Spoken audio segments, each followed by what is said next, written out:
Isn't it all nature? It all came from the earth. This concrete, these bodies, the streets. It all came from her, the mother of all beings. She sings, she breathes, she laughs, and she speaks. Can you hear her? What if you got real close, got real quiet? Can you feel her as she pulses beneath your feet?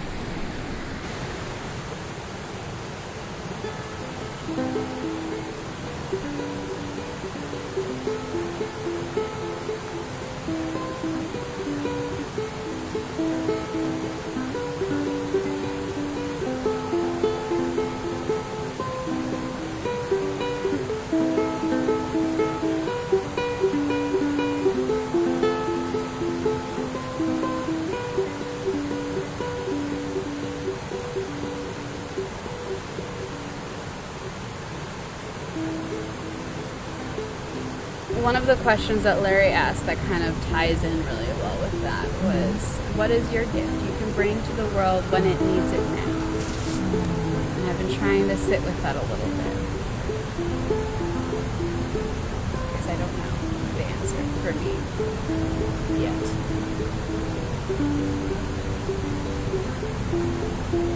Mine feels like art. I feel like it's always been dancing and singing. But then I also feel like there's a lot that we do just from like being in our true expression. I feel like the effect that we have on people around us when, say, you just like had a really good hike or had a really good sit spot, you're just vibing, you just like walk in with a little bounce in your step, and someone sees you and they're just like, yeah, and it brightens their day a little bit just from you passing by them, you know, and like that has a ripple effect, you know. And that's also not to say that like we should be happy all the time. We can also have that effect on people when we sit and we cry and just like let ourselves cry and let ourselves be sad. Someone else can see that and be like, oh, now I feel brave enough to cry.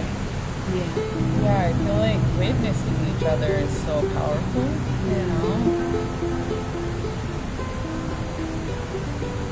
How do we talk about indigeneity? You know, what does that really look like for those of us whose ancestors are immigrants to Turtle Island?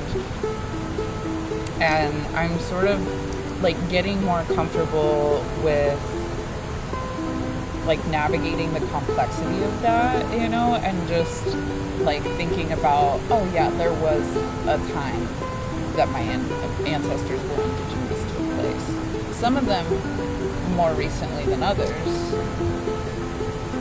but that blood like still flows through me, you know, like that's still, there's something there that's very ancient, and I don't know, there's something there. It's like, it feels sensitive and scary to talk about. Yeah, I struggle with that too, and that's part of why I actually like that we've been able to just absorb and listen a little bit more with seminar in this class, because that is something that I'm constantly like, you know, worried about overstepping, or like I want to learn from Indigenous people. Since I've learned about that stuff, it's helped me like feel more connected with all people. Yeah. Instead of being like, oh, we're like this kind of separate group, it's like, oh no, we were all colonized at some point, and we all have a common oppressor. We're all in the same fight, in a similar fight. Exactly. I think it's more of a tool for creating like solidarity across, like it's a cross-cultural solidarity building idea. I think it's that recognition that our liberation is all intertwined. You know, and it's that dedication to taking responsibility to uplift all of us, to uplift like the most marginalized and the most oppressed among us, and not saying like, oh well, because I have these intersecting privileges, I am going to take advantage of that and just like leave y'all in the dust. If one of us is still being weighed down, shackled down, then none of us are truly liberated. We're not free Exactly. until we're all free. Yeah. Exactly. I feel that in my heart.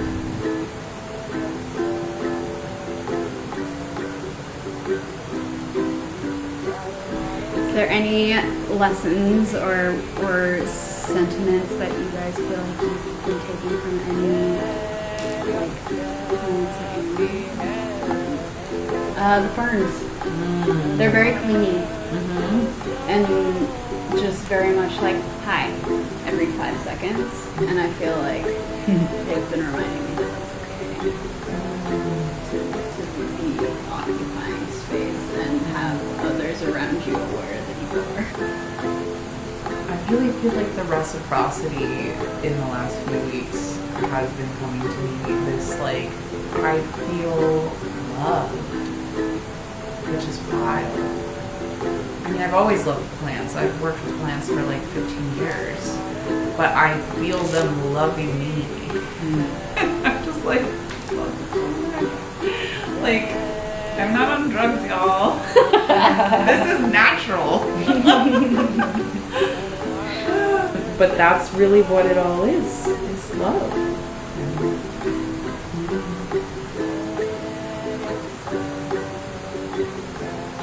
And I love that idea. Hilarion said it, and also Jenny said something similar about, like, don't do it from a place of hate or anger or, you know, like, pour into what you love. Yeah, I really like the way that he worded it. You cannot simply act or do love. You must become it. This is how we become real humans and in harmony with all that is.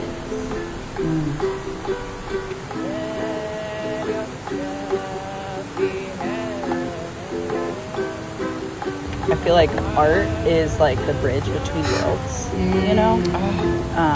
And music especially, but like art in general. And I feel like artists are like a conduit for that.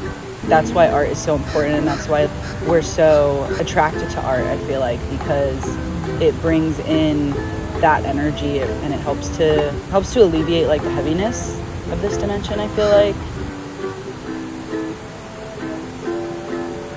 My question is, how does your relationship with art inform your relationship with place and vice versa? I'm also an artist, but I'm an artist of the body. But my art is about becoming one with nature. Or, like, creating visual representations of our inherent oneness with nature, you know? So I think I'm always drawn to art that feels more alive to me. I'm drawn to like wavy shapes. Like, I look at everything on my walls and it's like, everything is wavy. You know, it's like rivers and bird wings and flowers. I have been photographing nature for about a decade. And I'm still learning how it influences my relationship with nature. I think for a long time it was a very like extracted experience for me. And more recently it's been learning that it's not, or it doesn't have to be that. Like, it is just as valid of a way to connect with the natural world as like dancing or as basket weaving. I think for me it's a reminder to stop, and it's a reminder to get close. And part of that is a very active choice on my part. I don't use many lenses or equipment where I can just stand in one place and then zoom in and zoom out and get a bunch of different shots. It's not my vibe. I'd rather see that tiny little mushroom growing on a tree and then try and get as close to it as possible while still getting it in focus and like bring a moment of closeness with something, someone, human or otherwise, and then be able to share that and help other people kind of connect and remember. I feel like once I developed relationship with a place is when my art became like truly a point of connection, like where I really felt the magic in the art. Because it was always healing for me, even when I didn't have that. I feel like once I found my relationship with place was when I really got to like the meat and potatoes of it all. Like relationship with place has taught me presence, how to like be in the moment. The ways that I've learned to connect more with my artistry has been through place of like singing to that mountain or singing to that tree, or I'm gonna dance for those flowers there. Having my art be like an offering to the place that I'm in also. So that's a big part of it as well. I feel like my relationship with place in a way taught me how to have a relationship with my art, or how to go deeper with my relationship with art, I guess I should say. It's so intertwined. It's like one would not be complete without the other for me. Yeah. It's all art. It is. Let yourself be held by the waters, the trees, and the land.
Bro, that was lit. That was so good.